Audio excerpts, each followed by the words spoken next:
Good morning, students.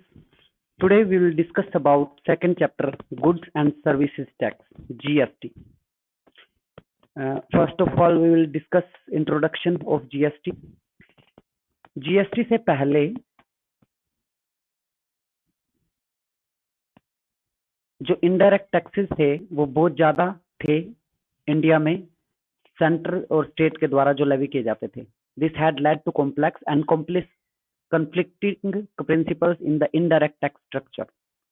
ये बहुत ज्यादा जटिल था और कंफ्लिक्टिंग था. इसमें कंफ्लिक्ट अराइज होते थे.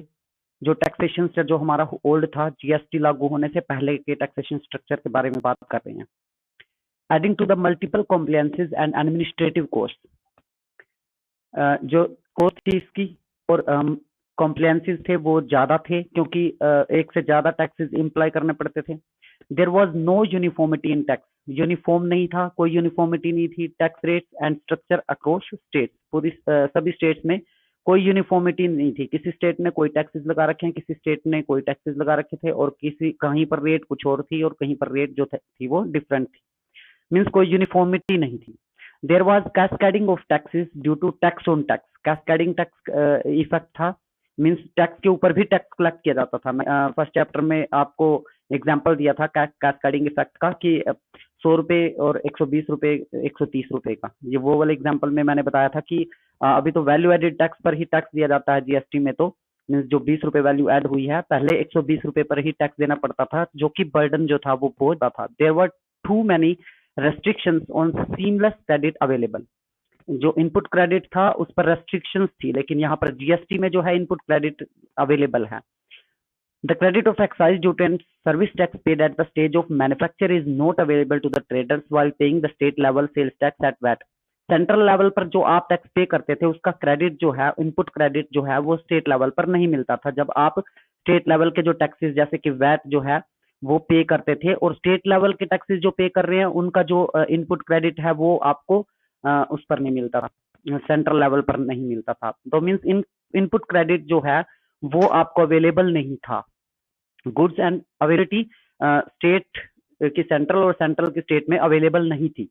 Goods and services tax which subsumes a large number of central and state taxes into a single tax is meant to mitigate the cascading effect of taxes, provide seamless credit and makes way of a common market. Indian economy has made its biggest economic reform. Implementation of GST from 1st July 2017. भाई GST की implementation के बाद क्या हुआ, ये cascading जो effect था वो खत्म हो गया और अब जो है वो टैक्स पर टैक्स नहीं देना पड़ता. अब सिर्फ एडेड वैल्यू पर ही टैक्स देना पड़ता है 1 जुलाई 2017 से.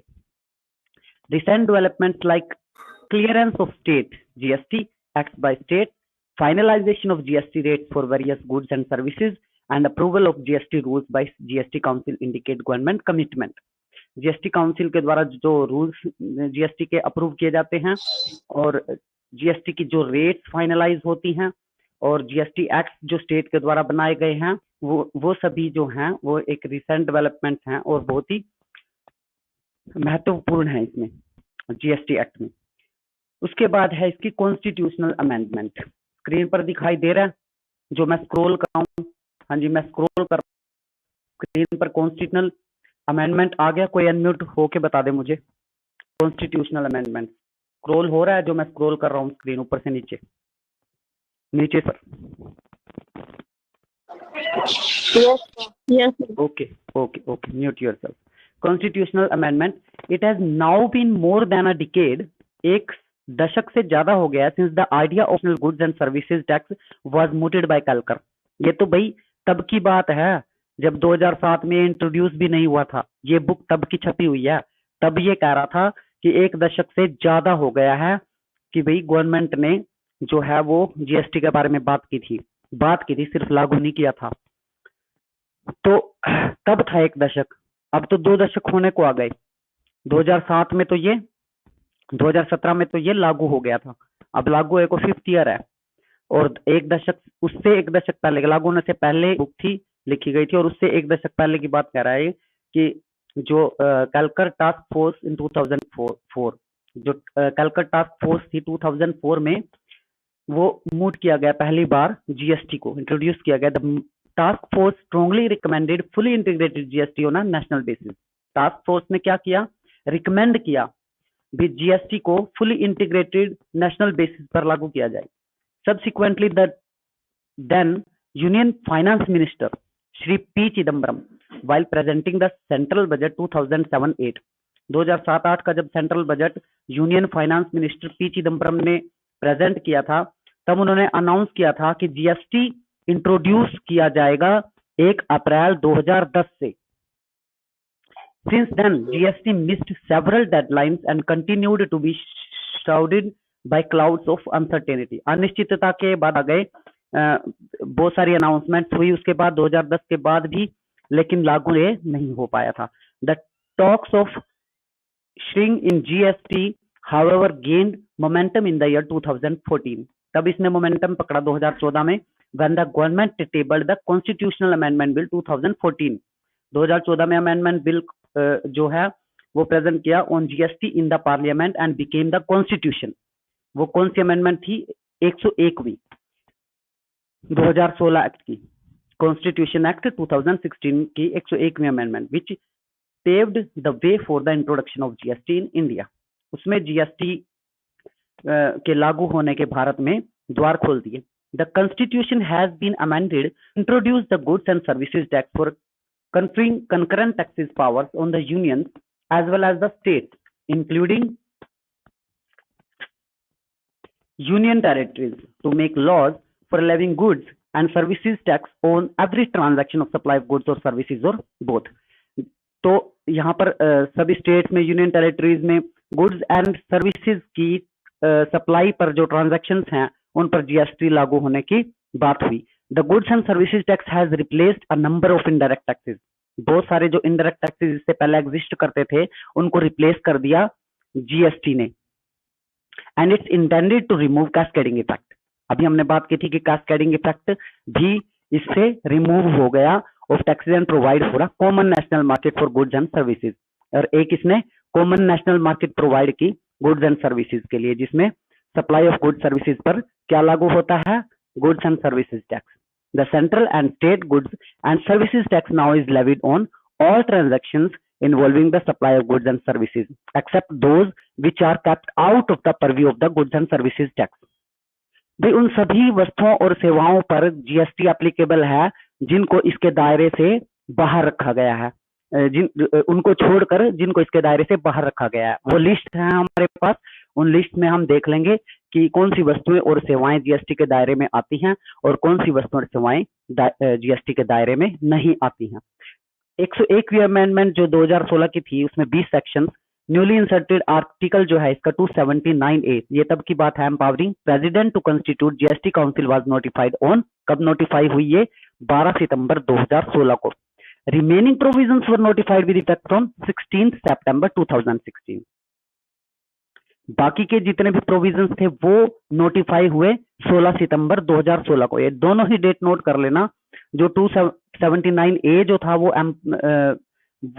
ये अनाउंसमेंट नोटिफाई है 12 सितंबर 2016 को, ये वाला आर्टिकल, और बाकी सभी प्रोविजन इससे रिलेटेड वो 16 सितंबर 2016 को से लागू किए गए, सॉरी नोटिफाई किए गए। Significant provisions for constitution amendment act 2016, article 246A क्या है, power to make laws with respect to goods and services tax.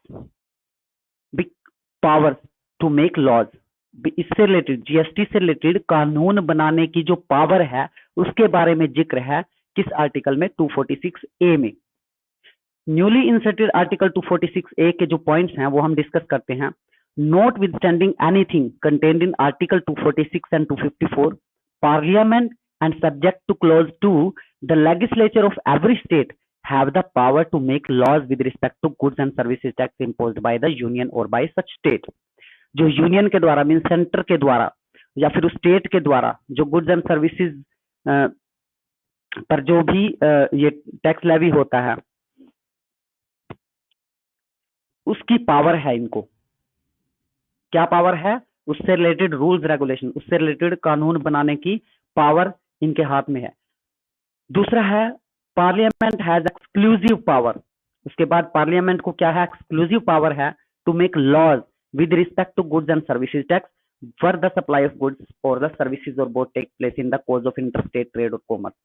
Interstate trade में और या फिर इंटरस्टेट कॉमर्स में जो इंटरस्टेट है, एक स्टेट से दूसरी स्टेट के साथ जो ट्रांजैक्शंस होती हैं, जो सप्लाई होती है, उससे रिलेटेड लॉज बनाने का जो दायरा है वो किसके पास है? वो है पार्लियामेंट के पास। Parliament has power. स्क्रॉल कर रहा हूं मैं, ये आ गया आपके पास न्यूली इंसर्टेड आर्टिकल 246A। बता दिया कीजिए कि ये स्क्रॉल नहीं हो रहा है और सामने स्टडी मटेरियल नहीं है। वैसे तो मैंने आपको व्हाट्सएप पे भी शेयर कर रखा है। ये 2 पॉइंट्स इसके मैंने बता दिया आपको। तो ये थे न्यूली जो इंसर्टेड आर्टिकल था 246A का, उसके बारे में। ये कब आया था? ये आर्टिकल कब नोटिफाई हुआ था? 12 सितंबर 2016 को। और इसके बाद की नोटिफिकेशन कब हुई? वो हुई 16 सितंबर 2016 से। बाकी सारे प्रोविजंस जो हैं वो नोटिफाई किए गए। नेक्स्ट टॉपिक है इसी के नीचे देखिए, इनडायरेक्ट टैक्स। लेफ्ट साइड में ही नीचे देखिए, indirect tax and constitution under pre GST regime. GST regime से पहले जो कॉन्स्टिट्यूशन था या इनडायरेक्ट टैक्स था, उसके बारे में हम डिस्कस करेंगे। India is union of states. The structure of government is federal in nature. Article first of constitution of India needs India that is Bharat shall be a union of states. ये इस article में है। The government of India, central government has certain powers in respect of the whole country. पूरे देश के लिए कुछ decisions लेने के लिए किसके पास पावर है? Government of India means central government के पास। India is divided into various states and union territories. बहुत सारी स्टेट्स हैं इसमें और बहुत सारी यूटीज हैं। And each state and union territories has certain powers in respect of that particular state. उस स्टेट से रिलेटेड पावर्स किसके पास है? उस यूनियन टेरिटरी के पास है या फिर उस स्टेट के पास है। कुछ यूनियन टेरिटरीज ऐसी हैं जिनके अपना खुद का लेजिस्लेचर है, तो वो भी स्टेट में काउंट होती हैं। तो मीन्स यूनियन टेरिटरीज तो उन्हीं को ही कह लीजिए कि जिनका अपना कोई स्टेट लेजिस्लेचर नहीं। Thus, there are states like Gujarat, Maharashtra, Tamil Nadu, Uttar Pradesh, Punjab, etc., and union territories like Pondicherry, Chandigarh, etc. As per Article 246 first of Constitution of India, the Parliament has exclusive powers to make laws with respect to any matters enumerated in list first of the 7th schedule to the Constitution of India. Constitution of India के 7th schedule में की list first में ये जो 246 first constitution of India के article का जो exclusive powers हैं जो पार्लियामेंट के पास हैं, उसके बारे में जिक्र है। एज पर आर्टिकल 246(3), ये तो था 246 फर्स्ट। अब नेक्स्ट है as per article 246(3) the state government. इससे पहले वाले 246 फर्स्ट में किसके बारे में बात हुई थी? पार्लियामेंट के बारे में, सेंटर के बारे में। और दूसरे 246(3) में किसके बारे में है? स्टेट के बारे में। The state government have exclusive powers to make laws with respect to the matter enumerated in list second. List first में किसकी पावर्स थी? यूनियन की, मींस सेंटर की। तो उसको बोलेंगे आप यूनियन लिस्ट फर्स्ट को। और सेकंड 246(3) में किसकी लिस्ट है? स्टेट की लिस्ट। पावर्स किसके पास है? स्टेट गवर्नमेंट के पास। तो इसको कौन सी लिस्ट बोलेंगे? State list, called state list. Bracket में लिखा भी हुआ है। अब राइट साइड में आ जाइए ऊपर। 7th schedule to the constitution consider the following 3 list. 7th schedule में 3 लिस्ट हैं। अभी मैंने बात की 246 फर्स्ट की, कौन सी थी? List 1 union list.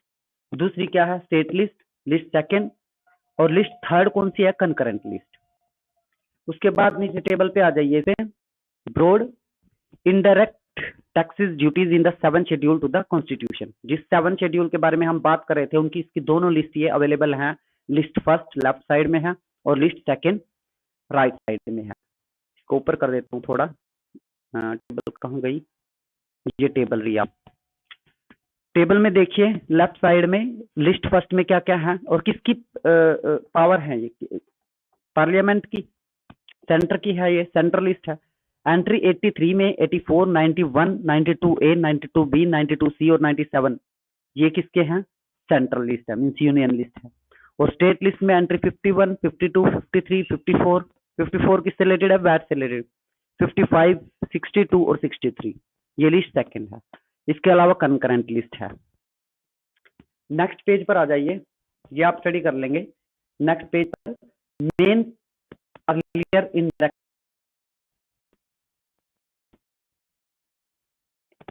इससे पहले जीएसटी लागू होने से पहले जो इनडायरेक्ट टैक्सेस जो हैं वो कौन कौन से हैं? Following were the features of earlier indirect taxation in India.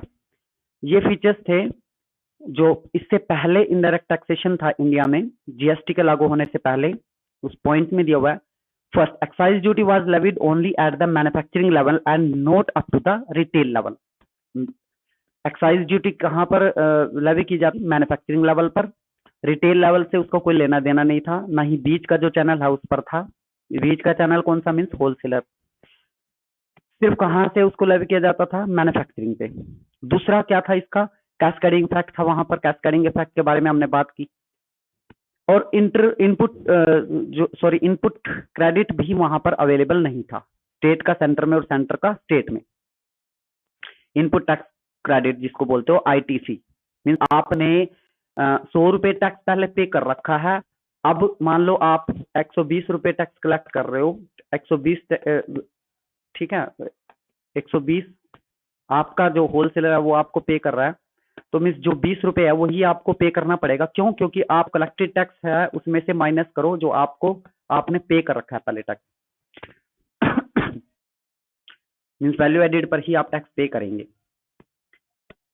Set of input tax credit, इसके बारे में हमने बात कर ली। ये 3 पॉइंट थे इसके इनडायरेक्ट टैक्सेस के, जो कि रिमूव हो गए। किससे?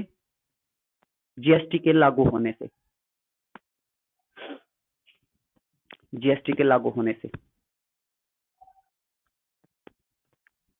अब वन बाय वन क्या क्या थे इसमें इंक्लूडेड इनडायरेक्ट टैक्सेस में, उनके बारे में one by one go through हो लेते हैं। थोड़ा थोड़ा सा स्टडी इनके बारे में। सेंट्रल एक्साइज ड्यूटी था, service tax, state value added tax, central sales tax, value added tax, central sales tax act 1956, ये सब थे। और कुछ इनडायरेक्ट टैक्सेस और ड्यूटीज थी। तो पहला सेंट्रल एक्साइज ड्यूटी से स्टार्ट करते हैं। हाँ जी, आप अनम्यूट हो गए भैया, बताओ क्या दिक्कत आ रही है? म्यूट कर लें भाई सभी खुद को, और अगर कोई क्वेश्चन है तो वो चैट बॉक्स में लिख दीजिए। Central excise duty. Central excise duty was an indirect tax levied on goods manufactured in India. The duty is administered by central government. इजनी was था ये, ठीक है। ये मैंने आपको बताया था कि आप जो डिस्कस कर रहे हैं वो अभी एग्जिस्ट नहीं करता, वो पास्ट में एग्जिस्ट करता था, और अब तो क्या लागू हो चुका है? जीएसटी लागू हो चुका है। तो ये इसकी टोन चेंज कर देंगे आप। जो था वो था में ही आना चाहिए, आप था में इंक्लूड करेंगे उसको, जो है वो है में होना चाहिए, ठीक है। तो सेंट्रल एक्साइज ड्यूटी जो थी वो सेंट्रल गवर्नमेंट के द्वारा लेवी की जाती थी। किस पर? मैन्युफैक्चरिंग पर। दूसरा है सर्विस टैक्स, सर्विसेज पर कलेक्ट किया जाता था, जिसमें सेंट्रल वैट था। किसके द्वारा कलेक्ट किया जाता था? सेंट्रल गवर्नमेंट के द्वारा। उसके बाद है नेक्स्ट पेज, राइट साइड में आ जाइए ऊपर, state value added tax, state VAT and central sales tax, CST, VAT और CST. Broadly for taxation purposes, sales can be divided into sales within a state and sales from one state to another state. Within the state को क्या बोलेंगे? Intra state या फिर local sales. Intra state जो sales हो रही हैं वो क्या है? विदिन द स्टेट, एक स्टेट के अंदर ही जो सेल हो रही हैं। और दूसरी सेल्स क्या है? एक स्टेट से दूसरी स्टेट में जो सेल हो रही हैं। एक स्टेट का मैन्युफैक्चरर जो है वो दूसरी स्टेट के परचेजर से को सेल कर रहा है, तो इसको हम बोलेंगे इंटरस्टेट सेल्स या फिर सेंट्रल सेल्स, जो कि एक स्टेट से दूसरे स्टेट में जा रही हैं। Sales in the course of export from export और इम्पोर्ट इनटू इंडिया। अब स्टेट्स से भी ऊपर अगर आप एक्सटर्नल बाउंड्रीज को क्रॉस करें कंट्री की, तो उसके बाहर अगर आप अपना माल बेचें तो वो क्या होगा? एक्सपोर्ट या इंपोर्ट कहलाएगा। While the sales tax on the local sales is levied by the state government. Local sales पर जो टैक्स था वो किसके द्वारा कलेक्ट किया जाता? स्टेट गवर्नमेंट के द्वारा। और जो एक स्टेट से दूसरी स्टेट में जो ट्रांजैक्शन हो रही हैं उन पर किसका? स्टेट गवर्नमेंट, सेंट्रल गवर्नमेंट, ठीक है। और उसके बाद एक्सपोर्ट इंपोर्ट पर भी central government. Value added tax, एक वैल्यू एडेड टैक्स था, इसके नीचे ही है ये। वैल्यू एडेड टैक्स क्या था? हाँ जी, ये इंट्रोड्यूस हुआ था। जीएसटी में भी वैल्यू एडेड टैक्स है, लेकिन ये वैल्यू एडेड टैक्स पहले इंट्रोड्यूस हो चुका था। लेकिन उसमें भी कुछ कमियां थी, वो जीएसटी से पूरी हो। VAT one of the biggest reforms in the history of indirect tax structure in India was implemented by a majority of the states with the effect from 1 अप्रैल 2005। 1 अप्रैल 2005 को ये वैट लागू हो गया था। And this could be possible due to joint efforts of the central government and the state government. The replacement of the state sales tax by the VAT marked a significant step forward in the reforms of domestic trade taxes in India। जब ये लागू हुआ तभी लोगों को समझ में आया कि जीएसटी ये है, ये बेनिफिशियल है, क्योंकि वैल्यू एडेड टैक्स के इम्पैक्ट जो है, पॉजिटिव इफेक्ट वो देख चुके थे लोग। Main features of the value added tax were as under. क्या फीचर्स थे इसके? एडेड वैल्यूज पर टैक्स दिया जाता था। Central sales tax act 1956, CST act था 1956, in exercise of authority conferred by the Constitution, 6th Amendment Act 1956. The Parliament enacted on 21st December 1956 the Central Sales Tax Act 1956. Imposition of tax became effective from 1st July 1957. Act तो ये 1956 का है, लेकिन ये tax जो है इस impose कब हुआ? 1 जुलाई 1957 को। Interstate sale of goods was taxable under the CST act. CST central है तो कौन सी interstate?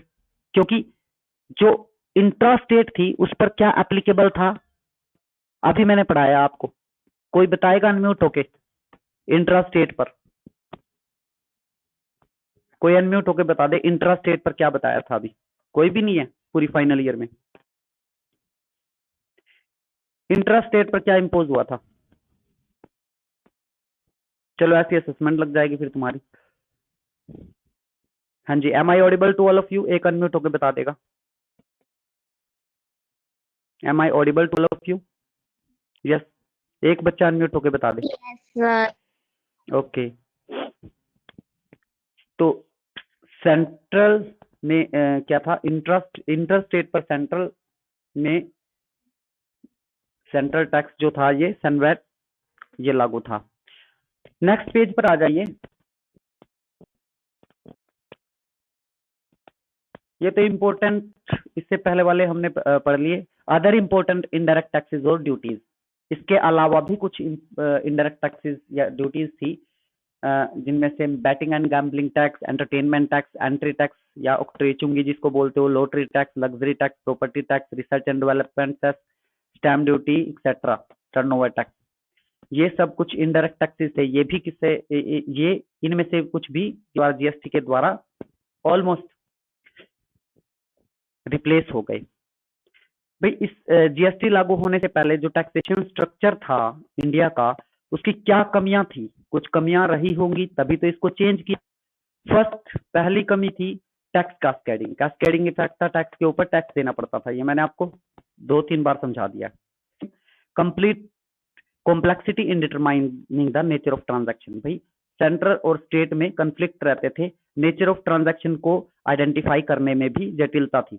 Lack of uniformity in provision and tax rate, provisions और टैक्स रेट्स में यूनिफॉर्मिटी नहीं थी, कहीं पर कुछ लागू था और दूसरी जगह पर डिफरेंट। लोकल सेल और सेंट्रल सेल में भी कंफ्लिक्ट था कि भी सेंटर पे जाएगा या स्टेट पे जाएगा, और सेंटर और स्टेट में भी कंफ्लिक्ट था। इंटरप्रिटेशनल इश्यूज, इंटरप्रेट भी नहीं कर सकते थे हम उसको, इंटरप्रिटेशनल इश्यूज भी थे। Levy of excise duty on manufacturing point, manufacturing point पर भी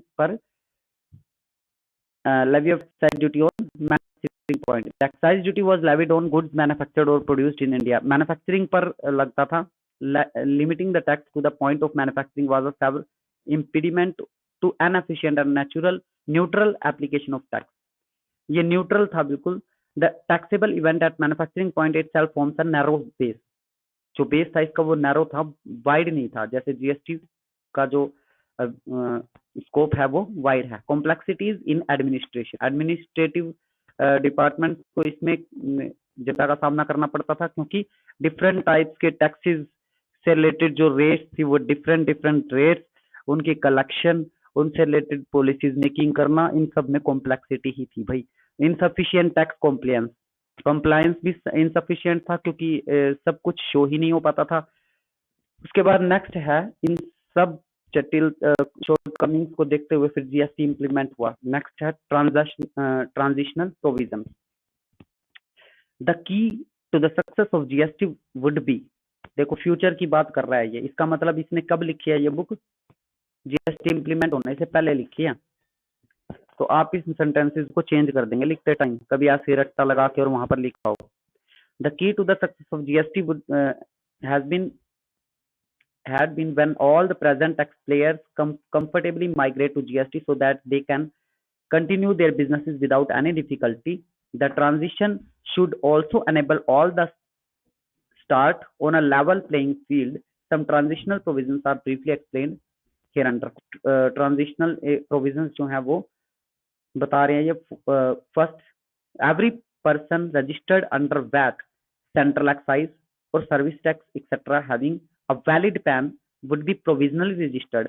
भाई हो गए थे ये सब, तो हो चुका था ये, तो मतलब फ्यूचर की बात कर रहा है ये। उस टाइम हम पास्ट टाइम में दिखा देंगे इसको कि भैया ऐसा हुआ था कि जिन जो वैट के अंडर और सेंट्रल एक्साइज के अंडर रजिस्टर्ड थे वो जीएसटी में रजिस्टर्ड माने गए थे। All manufacture traders and a lesser extent services providers would have stock of goods which may be in the form of raw material, components, semi-finished goods and finished goods, those not liable to the registered under the earlier law, claiming exemption, providing work, direct services or claiming abatement would be eligible to avail the credit of eligible duties in respect of input tax। उस time जो tax वो पे कर चुके थे उसका input tax credit उनको मिला था जीएसटी के अंदर, जब जीएसटी इंप्लीमेंट हुआ था उसी सेशन का।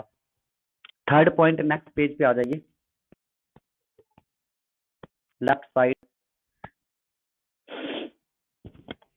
Many dealers with work tractors who are under the composition scheme in the local VAT laws as well as the service tax laws are ineligible or may not find it economically viable, especially if they are into business to business B2B transactions. However, if such dealers opt for a regular scheme under GST, the credit on input held in stock and input contained in semi-finished or finished goods held in stock on 1 July 2017, उनको held in stock पे रख दिया, उनकी इससे पहले की जो भी ट्रांजैक्शन थी, is allowed subject to certain conditions. The common input services for service received before GST by an input service distributor would be available for distribution credit under GST Act, even service distribution, even if invoice relating to such services is received or and after implementation of GST. और fifth point क्या है, where a taxable person having centralized registration under the earlier law has obtained a registration under CGST Act, जिनके पास जो taxable person थे इससे पहले centralised registration था जिनका अंडर द अर्लियर लॉ, इससे पहले के कानून में, कब की बात कर रहे हैं, जीएसटी से लागू होने से पहले जो सेंट्रलाइज्ड रजिस्ट्रेशन में टैक्सेबल पर्सन थे, has obtained registration under CGST Act, CGST Act के अंडर जिन्होंने रजिस्ट्रेशन कराया, such person shall be allowed to take in forward in a return furnished under the earlier law by in the respect of the period ending with the day immediately preceding July 2017। 2017 से पहले 1 जुलाई 2017 से पहले क्या था, 30 अगस्त या 31 अगस्त जो भी था, तब तक की ट्रांजैक्शन, तब तक के प्रूफ जो थे उनके बारे में बात हो रही है। However, the taxable person shall not be allowed to take credit unless the said amount is admissible as input tax credit under the GST law। GST law के अंतर्गत इनपुट टैक्स क्रेडिट उनको तब तक नहीं मिला जब तक कि वो एडमिसिबल नहीं हुआ। जीएसटी अक्योर फॉर और अर्लियर इनडायरेक्ट टैक्स, ये क्या है बोल सकते हो आप, ये हेडिंग जो है इसको आप ऐसे भी बोल सकते हो, GST Panacea for tax regime. रामबाण ही है ये एक किस्म का, it is Panacea, a comprehensive tax structure covering both goods and services, visualize goods and services tax, addresses these problems. Simultaneous introduction of GST at both center and state levels has integrated taxes on goods and services for the purpose of set-off relief and ensures that both the cascading effects of central VAT and service tax are removed and a continuous chain of set-off from the original producer's point, service provider's point up to the retailer's level, consumer's level is established। तो means इसमें जो भी कमियां थी इससे पहले की, जो भी हमने डिस्कस की हैं, ठीक है, इससे पहले शॉर्ट कमिंग्स जितनी भी कही हैं, वो शॉर्ट कमिंग्स मतलब इसका कंक्लूजन बता रहा हूँ, वो शॉर्ट कमिंग्स जीएसटी रिजीम से भी वो शॉर्टकमिंग दूर हुई, वो कमियां पूरी हुई। वो कमियां अब हमारे टैक्सेशन स्ट्रक्चर में नहीं है, जो कमियां इससे पहले एग्जिस्ट किया करती थी। कौन कौन सी? टैक्स ऑन टैक्स है, tax pyramiding. In earlier indirect system, नीचे देखिए, tax pyramiding, tax on tax. In earlier indirect system input tax credit was not available. ITC तो था ही नहीं, तो टैक्स के ऊपर टैक्स लगता जाता था और वही पे करना पड़ता था। It result into effect cascading. For example, no credit of state VAT was allowed against central tax. CST credit paid on the input was not set off VAT paid on output. Output पर जो VAT पे किया है वो हमें allow ही नहीं होता था। This result in the increase in the overall burden of tax. Burden increase हो जाता था। इससे पहले भी मैंने आपको कैस्केडिंग इफेक्ट बताया है। Now credit of central GST और स्टेट जीएसटी और integrated GST paid on interest state supplies whether related to goods और services input tax credit is available. चाहे जो आपने स्टेट में पे किया है वो सेंट्रल लेवल पर भी अवेलेबल है आईटीसी, और जो सेंटर में पे किया है वो स्टेट लेवल पर भी अवेलेबल है। आईटीसी हर केस में अवेलेबल है। इनपुट टैक्स क्रेडिट, अगर आप टैक्स पे कर चुके हैं जो आपको दोबारा पे नहीं करना पड़ेगा। जितने अमाउंट पर, जो जिस वैल्यू पर आपको टैक्स पे करना है, जो वैल्यू एडिड है, मींस जो वैल्यू ऐड हुई है, एडिड वैल्यू है, उस पर टैक्स आपको पे करना पड़ेगा। मींस टैक्स के ऊपर टैक्स आपको पे नहीं करना पड़ेगा। जो उसकी ओरिजिनल वैल्यू थी उस पर आपको टैक्स पे नहीं करना है, एडिड वैल्यू पर आपको टैक्स पे करना है। एग्जाम्पल दे रखा है राइट साइड में, ऊपर देखिए एग्जाम्पल, एग्जाम्पल से और क्लियर हो जाएगा। In the month of September 2018 goods sold was ₹10 lakh. कितनी थी sales? 10 lakh, which was purchased for ₹9.50 lakh. Applicable rate of CGST and SGST was 6% for each, totaling 12%. CGST कितना? 6%, SGST कितना? 6%, टोटल कितना? 12% की रेट से क्या लगा? जीएसटी लगा। Output GST payable is ₹60,000। CGST and ये सीजीएसटी था। Output GST payable is ₹60,000 CGST. Output GST जो है पेबल वो ₹60,000 है CGST and 60,000 SGST. Input GST while goods was purchase 57,000 CGST और 57,000 SGST, which will set of under input tax credit. GST payable is CGST. GST payable कितना हो जाएगा? जितना आपको पे करना है, कितना? 60,000, और जितना आप पे कर चुके हैं 57,000 पे कर चुके हैं, तो अब पे कितना करना पड़ेगा? 3,000। 60,000 में सीजीएसटी में से सीजीएसटी लेस कर लो 3,000, और एसजीएसटी में से एसजीएसटी 60,000 में से 57,000 3,000 सीजीएसटी और 3,000 ही एसजीएसटी। और पहले क्या था कि आपको दोबारा से 60,000 57,000 हालांकि आप पे कर चुके हो, लेकिन दोबारा 60,000 पे करना पड़ेगा। इनपुट टैक्स क्रेडिट इसमें मिल रहा है। आउटपुट क्या है आपकी? 60,000 प्लस 60,000, 60,000 प्लस 60,000, 10 लाख पर 6% कितना हुआ? 60,000 सीजीएसटी और 60,000 एसजीएसटी, 6% ये टोटल 12% कितना हो गया? 1,20,000। इनपुट जीएसटी जो था वो परचेजिंग पर 57,000 था। 57,000 इनपुट टैक्स क्रेडिट ये आपको मिलेगा। मीन्स ये लेस करना है, जब आप पे करोगे टैक्स ये लेस करके फिर पे करोगे जो आप टैक्स पे कर चुके हो पहले से ही। In the same month telephone bill of ₹2,000 also paid along with 18% GST of 360, which consists of 180 CGST and 180 SGST, for which input tax credit was allowed। ये जो आपने बिल पे किया इसमें भी इनपुट टैक्स क्रेडिट आपको मिलेगा। दस while making payment of output SGST, CGST and SGST 2820, that is ये हो जाएगा 2820। कैसे? 3,000 में से 180 रुपए ये आपके लेस हो जाएंगे। Is needed for both. GST in other countries, दूसरे कंट्रीज में अगर जीएसटी के बारे में बात करें तो सबसे पहला कंट्री जो था वो फ्रांस था इसको लागू करने वाला। France was the first country to implement GST in the year 1954, 1954 में लागू कर दिया था। और 62 साल के अंदर जो डेवलपमेंट हुई थी उस कंट्री की, प्रॉफिट वो तो थी ही बहुत ज्यादा, उसके इफेक्ट को देखते हुए, पॉजिटिव इम्पैक्ट को देखते हुए पूरे विश्व भर में 160 देश ऐसे थे जिन्होंने जीएसटी को लागू कर लिया था।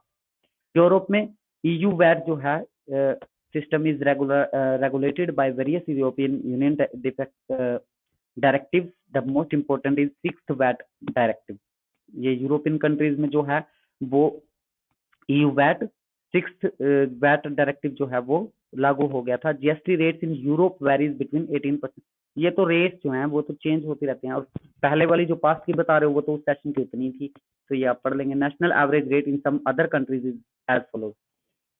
ऑस्ट्रेलिया में क्या है 20%, जॉर्डन में 16%, ऑस्ट्रेलिया में 10%, मलेशिया में 6%, etcetera. USA has not introduce GST, तब नहीं किया था। अब आप करंटली नेट पे सर्च करके देख लेंगे कि यूएसए ने अब इंट्रोड्यूस कर दिया, क्या पता। ये बुक में इन्होंने जब ये इंट्रोड्यूस की थी बुक, उसमें तब तक जीएसटी लागू नहीं हुआ था यूएसए में। Historical background of GST in India. Next topic, India में हिस्ट्रिकल बैकग्राउंड क्या है। अभी आपने इससे पहले टॉपिक में पढ़ा था कि विजय कालकर टास्क फोर्स 2004 में आई थी, जिसने स्ट्रांगली रिकमेंड किया था किसको, जीएसटी को। The union government first time in union budget में सबसे पहले 1 अप्रैल 2010 को 2006-07 the union government first time in union budget 2006-07 announced that the GST would be applicable from 1 अप्रैल 2010। ये जो था फर्स्ट मिनिस्टर, इससे पहले मैंने बताया फाइनेंस मिनिस्टर पी चिदम्बरम ने ये अनाउंस कर दिया था 2006-07 के बजट में कि एप्लीकेबल होगा ये कब, 1 अप्रैल 2010 से, जो कि लागू नहीं हो पाया था 1 अप्रैल 2010 से। जबकि लागू कब हुआ, क्योंकि बहुत सारी कॉम्प्लिकेशंस आ गई थी इसको लागू करने के लिए। कभी स्टेट नहीं मानी, कभी सेंटर नहीं मानी, सेंटर तो खैर राजी थी इस बात पे, कभी कोई स्टेट नहीं मानी तो कभी कोई स्टेट नहीं मानी, ठीक है। The empowered committees of state finance ministers after various meetings reached on amicable formula for implementation of GST in India.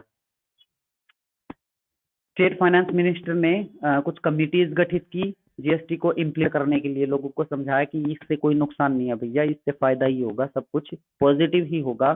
France को देखो, उन्होंने लागू कर लिया था इसको, और 1954 में उसकी डेवलपमेंट देखो, और 160 कंट्रीज ने उसके बाद अप्लाई कर दिया, इसको लागू कर दिया है, तो आप भी कर लो।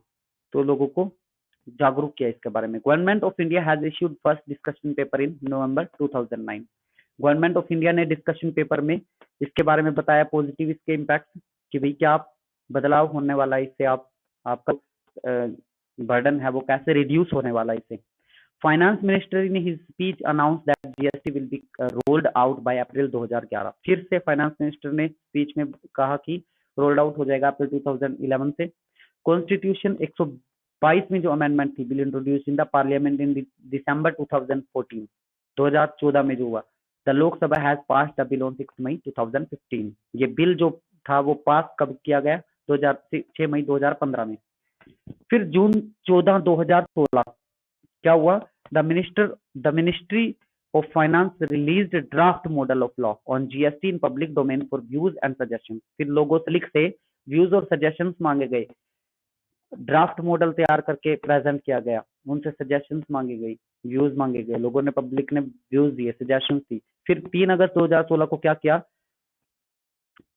Bill 2014 was pass by Rajya Sabha with certain amendment. उसमें कुछ अमेंडमेंट की गई और उन अमेंडमेंट के साथ उसको बिल को पास किया गया। 9th पॉइंट पे, 9th point, the final step to the constitution 122nd amendment bill 2014 becoming as an act was taken when the honorable president of India gave his final assent on September 8 2016 को ये decision हुआ। 10th and last point इसके historical development का, the constitutional 101st amendment act came into force which empowers both the state and center to levy this tax.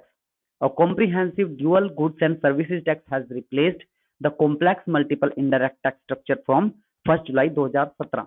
इससे पहले जो बहुत ज्यादा जटिल स्ट्रक्चर था इनडायरेक्ट टैक्स का, उसको रिप्लेस कर दिया 1 जुलाई 2017 को, किसने, जीएसटी ने।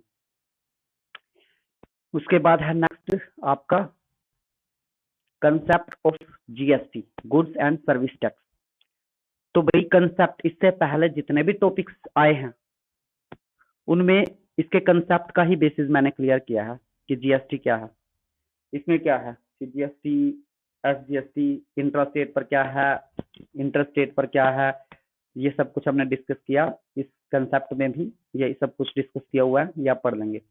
GST is consumption based tax on VAT principle. VAT principle पर है ये, मींस इससे पहले जो वैट इंट्रोड्यूस हुआ था, वैट के आधार पर इसको पहचान दी कि ये भी क्या है, जीएसटी भी, उसमें कुछ अमेंडमेंट्स के साथ, वैट में कुछ अमेंडमेंट्स के साथ बस ये है कि एक प्लेटफॉर्म हो जाएगा in states and centre.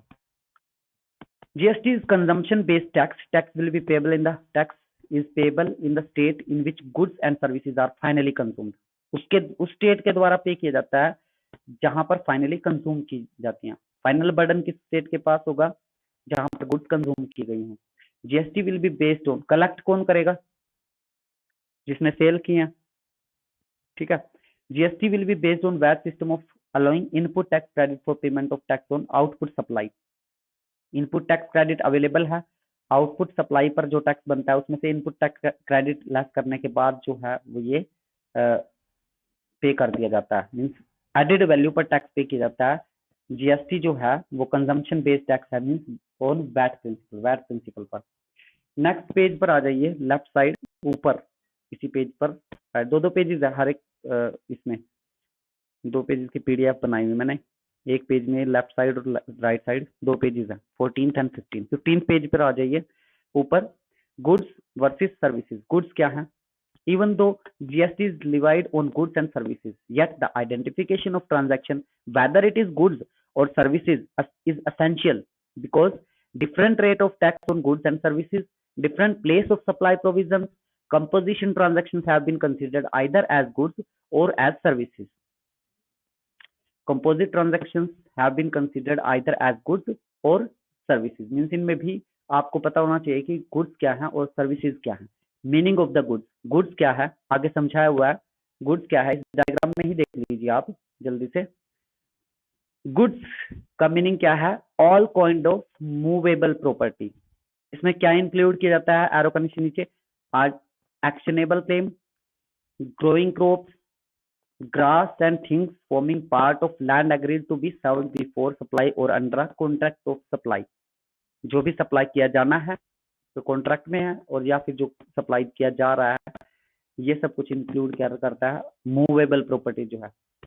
Goods क्या नहीं है, एक्सक्लूड क्या करता है, राइट साइड में एरो का निशान देखिए, money and securities. Money and securities इसमें नहीं आते हैं, जबकि वो मूवेबल प्रॉपर्टी है।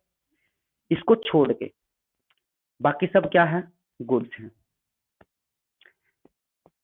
फिर से पढ़िए इसको, meaning of goods. The term goods means every kind of movable property and includes actionable claim, growing crops, grass, things attached to or forming part of the land which is agreed to be served before supply or under the contract of supply। तो इस diagram में भी ये लिखा हुआ है, समझाया मैंने अभी। As per the identification the term does not include, क्या क्या इंक्लूड नहीं करता, मनी एंड सिक्योरिटी, जबकि वो मूवेबल प्रॉपर्टी है। Actionable claim, in brief, actionable claim means a claim to any debt other than the debt secured by mortgage of immovable property or by hypothecation or pledge of movable property। This definition comprises 2 types of claim। कौन कौन से 2 claim है, a claim to unsecured debt, जो unsecured debt हम पर claim, और जो claim है a claim to a beneficial interest in movable property which is not in possession, actual or constructive, whether present or future, conditional or contingent। चाहे वो conditional हो, चाहे वो कंटिजेंट हो, चाहे वो प्रेजेंट हो, और चाहे फ्यूचर की हो। अगर हम सिंपल शब्दों में कहना चाहें तो क्या है ये, if the beneficial interest in movable property is not in possession of the claimant, it will be an actionable claim. वो कौन सा होगा, एक्शनेबल क्लेम होगा। नेक्स्ट पेज पर आ जाइए, मीनिंग ऑफ द सर्विस। अभी हमने क्या पढ़ा, गुड्स क्या है, उसके बाद सर्विस की डेफिनेशन। फ्लो चार्ट से क्लियर हो जाएगा, ये थ्योरी जो ये आप खुद ही लिख लोगे। फ्लो चार्ट, सर्विस क्या है, सर्विस मीनिंग एनीथिंग इंक्लूडिंग, अब पहले इंक्लूडिंग पढ़ लो, activities related to use of money or its conservation for a consideration. और क्या नहीं आता इसमें? गुड्स, मनी और सिक्योरिटीज। इनको छोड़ के क्या क्या इंक्लूड करती हैं services? Activities relating to use of money. किससे यूज ऑफ मनी से रिलेट करती हैं जो एक्टिविटीज, या फिर its conversion for a consideration. जब इसकी कन्वर्जन होती है किसके लिए? कंसिडरेशन के लिए। कंसिडरेशन जो वर्ड है यहाँ पर वो बहुत इंपॉर्टेंट है सर्विसेज के लिए। जीएसटी की जरूरत पड़ी हुई, इससे पहले जो शॉर्टकमिंग्स आपने पढ़ी हैं अर्लियर टैक्सेशन की, वो थी क्योंकि तभी इसकी जरूरत पड़ी। तो वही शॉर्ट में यहाँ पर सब लिखे हुए हैं 6 पॉइंट, क्यों जरूरत पड़ी, वाई जीएसटी इज नीडेड। इसको पढ़ लो, फर्स्ट, सेकंड, थर्ड, फोर्थ, और राइट साइड में जो ये पेज है ऊपर 5th, 6th, ये पॉइंट जो है, इससे पहले जो शॉर्टकमिंग थी आपकी, उन शॉर्टकमिंग्स की वजह से, इससे पहले शॉर्टकमिंग्स जो हमने पढ़ी है वो मैंने 1 by 1 आपको अच्छे से समझा दिया। वही यहाँ पर एक्सप्लेन है कि इन कमियों की वजह से जरूरत पड़ी हुई जीएसटी की, कैस्केडिंग इफेक्ट की वजह से, और ये जितने भी हमने उसमें पढ़े हैं शॉर्टकमिंग्स उनकी वजह से। फिर भाई जीएसटी के सेलेंट फीचर्स आ जाते हैं राइट साइड में पेज नंबर 17 पे। सेलेंट फीचर्स क्या हैं इसके? जीएसटी के लागू होना क्या है? सिग्निफिकेंट है पूरी कंट्री के लिए, इकोनॉमी के लिए। Sir sorry to disturb but हमारी टैक्स की क्लास है अभी 12 बजे। टैक्स की क्लास है, ओके। तो बाकी का हम सेलेंट फीचर्स जो है ये रह गया आपका, एडवांटेजेस रह गए जीएसटी की, डिसएडवांटेजेस रह गई हैं, और फ्रेमवर्क रह गया। जीएसटी कॉमन पोर्टल रह गया, जीएसटी सुविधा प्रोवाइडर्स रह गया, और डिफरेंस रह गया। ये हम कल पढ़ लेंगे। फिर रोल नंबर्स लिख लिए हैं सभी ने चैट बॉक्स में? Let me take screenshot. Okay, you may leave the class. Thank you all of you. You may leave the class.